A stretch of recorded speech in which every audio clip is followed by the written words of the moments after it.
So now we're going to talk about the Atlanta Hawks. They're projected for 36 and a half games, which would put them at the 8th seed in the East. In the offseason, they lost Dwayne Dedman, Jeff Teague, DeAndre Bembry, and Vince Carter because he retired, I believe. And then they acquired Danilo Gallinari, Bogdan Bogdanovic, or whatever, however you pronounce his name, I'm terrible at this, Chris Dunn, Rajon Rondo, and Tony Snell. They also drafted a couple of rookies, Skylar Mays, Nathan Knight, and Onyeka Okongwu, I think. Nathan Knight, yeah. Wow. And their coach is Lloyd Pierce.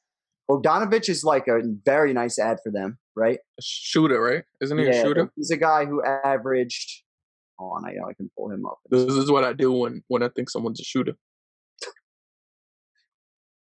What does that mean? It's just like a rifle. Like you can't see the other part. Yeah, that's why. There we go. I can see you checking your pacemaker over here. This is the rifle. It's just a long one. So you got a shooter. All right, but yeah, shooter. 37% from three. Last year, made almost 3 a game, 15 points a game from Sacramento. And Sacramento was one of those teams over the past couple of years. It's been like 8th or 9th, or not 8th. They haven't made the playoffs, but 9th seed. Yeah. And it's like I remember the Warriors would be like, oh, they're tough. They're tough to beat. Well, I remember that distinctly. No, yeah. With him and De'Aaron Fox. But anyways, Mr. Trae Young, 30 points a game last year. Legit or not legit?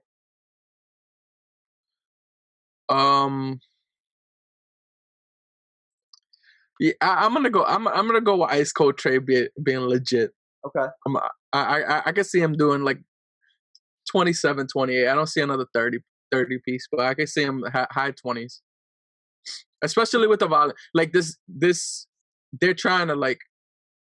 He's the main piece of the puzzle. So yeah. I think they're like the offense is gonna be centered around him anyway. So I can see him getting high 20s. The GM here is the same guy who drafted Steph Curry for the Warriors. So he's trying to build the same kind of thing here with the shooting, the crazy, unique shooting guard, literally shooting guard. Yeah. At dominating, just like you said, controlling the offense. Yeah. My question is, they lost a fuck ton of games last year. Like they weren't necessarily trying to win, but they also lost a lot. And this is the same thing that I was talking about with Bradley Beal when we were doing the Wizards. Are there bad habits developed there with that? Because he's taking 20 shots a game, right? Yeah. I don't know if that develops bad habits or if that's even conducive to winning basketball. I don't see. I personally don't see them making the playoffs. Okay. But that might be just the stigma that I have on Atlanta for the last couple of years. But I think the East has gotten a little bit more competitive when you bring in. So you added the Nets. You added We just talked about the Wizards making moves. Yeah, the Wizards. Celtics. I just bunch of guys in there. Yeah. So I just don't.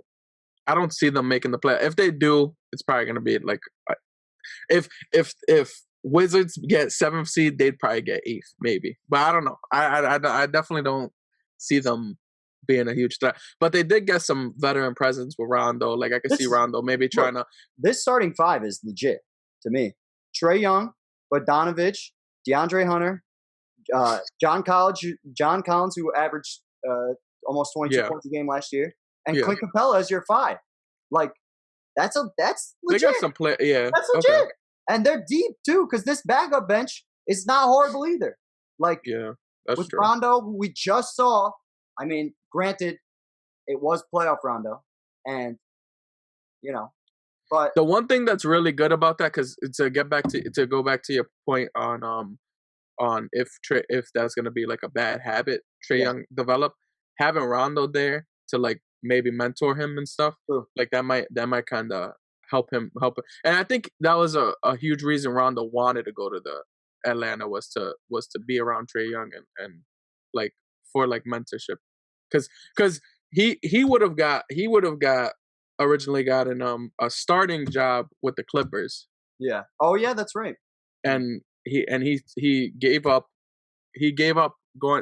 being benched for the Lakers for more money, and being benched on the Atlanta Hawks. So his route was he wanted more money, and he also wanted to develop the kid.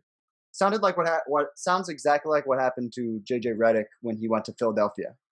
He signed like a 1 or 2 year deal, and it was like for more money than he had ever made or was ever going to make. Yeah. And he was like, all right, I'll do it. And it ended up working out for him pretty well. You know what I mean? Like, they were good there. So, but I really think this team is fucking deep. Like, you got Chris Dunn, you got Tony Snell. Like, now that I'm looking at all these guys here, there's a lot of wing players that can play the 2 and the 3 position pretty seamlessly. You know what I mean? Yeah. And I like their bigs. I like their bigs more than I liked the bigs in Washington. What's the over? What's the over under? What's the win total? If they're 36 and a 30. half. Yeah. Oh, I think this is an over, all things considered. Okay.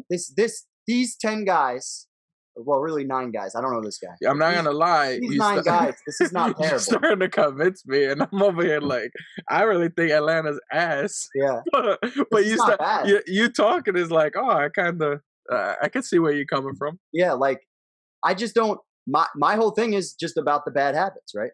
Okay, so they don't have Jabari Parker back. He left.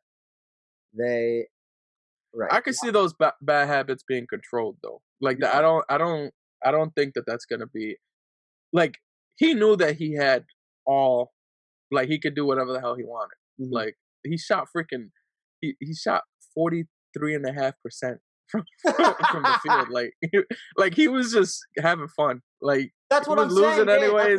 Yes, I'm all for having fun, but this is the thing, right? I look up at this bar, and this is what all that fun got you. Lots of red bars, really big ones. That means losses by a bunch. Like, that's my whole thing. They have the talent to get it done.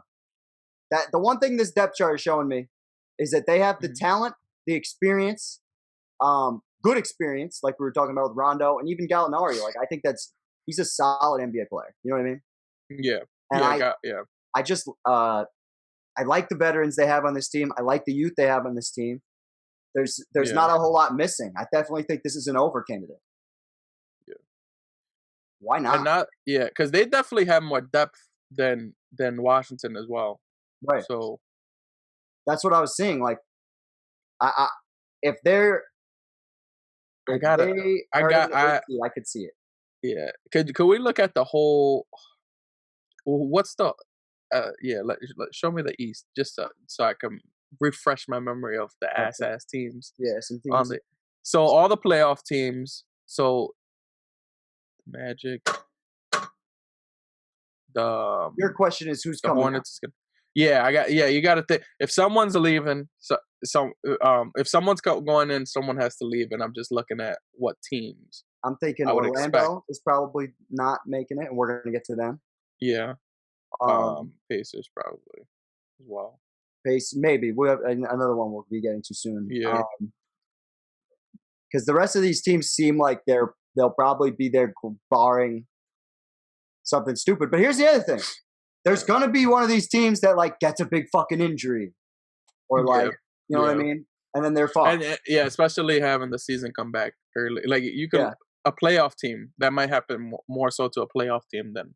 Yeah, especially the teams that were just in the bubble. Like Miami. Yeah. Miami is the obvious choice for that. You know what I mean? The nice part about Miami, though, is they have a lot of young talent there. So it's not like... But just to use your example, like... Yeah. I definitely think that's something to... Like, the Lakers are definitely a team you have to worry about. Like, I think that's why they've focused on the offseason about getting younger. But yeah, to me, this is definitely the over. Yeah, I could see it. Yeah, I could see that. Like, not especially looking at who, like, I could see them being an 8th, 7th seed, something like that too. Yeah. I really like. I With just the like the depth way too. the team is structured. I like Yeah, the whole picture. You know. yeah. I just don't see the defense though. Like, but I mean, it's not But gonna that be hasn't defense in really mattered Washington as either. much to get there. It hasn't mattered as much to get there. To win it, yes, we've discussed this a bunch of times.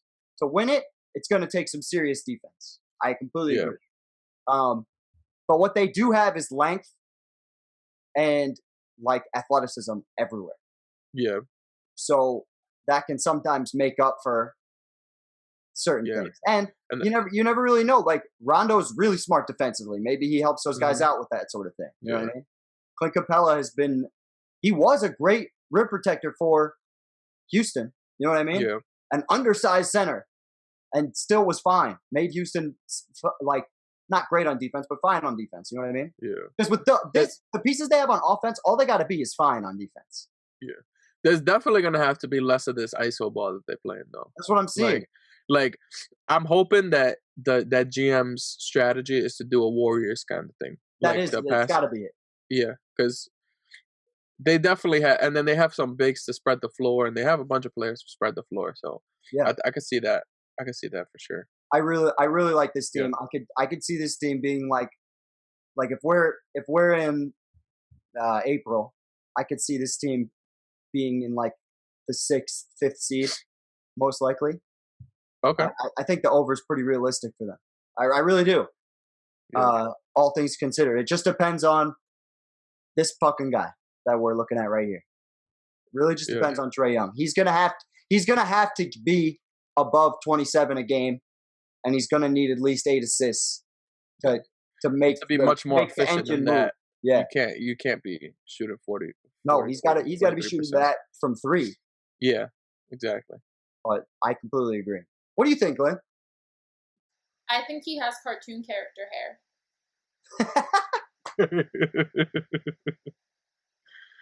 No, all your arguments sound completely valid and logical.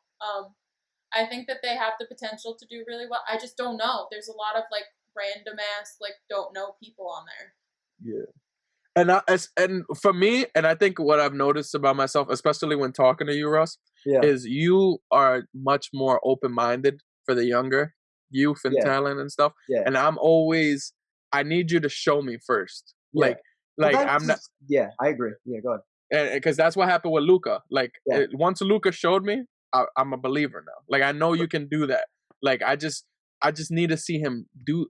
If I need to see it happen, like maybe in the middle of the season when I see them doing really well, I'm like, okay, this is a team. This is a team that I could see making the playoffs and doing good. But So the I reason just why I need them. get like that with youth is, and Trae Young is a great example because he's a guy that I'm not sure about. For example, Luca was somebody I was pretty positive of just because when you watch that guy play, especially in crunch time, it was just like abundantly clear that he was somebody. Yeah, And it was like, and it didn't he matter whether inserted you kept him himself into the outside or let moment. him get Yeah. inside. Mhm. He was taking advantage of you either way, and he had moves for it. That's what made Yeah. Luka very obvious for me. But Trae Yeah. Young is not like that because the weird thing about Trae Young is like I don't know whether he's just a chuck. That's the thing with that. We just saw Yeah. it. He shot 45% last year. He got to almost 30 a game, which I think was the goal to build his confidence and to make him believe in shit like that. But Yeah. like, I just think, like you said, efficiency is the name of the game in 2020, and he Well, is not efficient right now. Yeah, and efficiency more so. If you're gonna try to run a Warrior style offense, Yeah. you need efficiency. If you do that, like the reason the Warriors were so deadly was, well, one, they actually played defense too, but they go into spurts where they just scored like 15, 20 straight points, Yeah, and it was like right away. And if you didn't score with them, you were just blown off the court. And Yeah. that's something. If you missing, if you taking 20 shots and you're only making 8 or 9 of them, then it doesn't really matter if you are playing the Warriors offense. They're gonna be able to keep up. The teams are gonna be able to keep up with you, and especially if you're not playing great defense. Yep. And they can't turn the ball over either. Yeah. And that was the other thing. How many turnovers per game did he have last year? He's got was gonna say 3 or 4. They got 5. 4.5, almost 5 a game. Yeah. That's unacceptable. Can't have that. Absolutely can't have that. That's terrible assist to turnover ratio. You just can't be doing it. But all things considered, I really believe this is a playoff team and a probably top 6 seed. So I'll say they hit the over. Top 6. Wow. See, I'm not gonna lie, you've convinced me otherwise. So I'm gonna say the over, but I'm definitely not going 6 seed. 6 seed. If they're gonna make it, they're gonna be 7th or 8th to me. Like it's gonna be them and the Wizards probably. Yeah. And I feel like I'm missing a team or some shit. So I might actually, but because of the way you've explained it to me, I'm not gonna lie, you have moved me from my Wizards Atlanta to Atlanta Wizards. So okay, like I got Wizards in the 8th seed. So all right, perfect.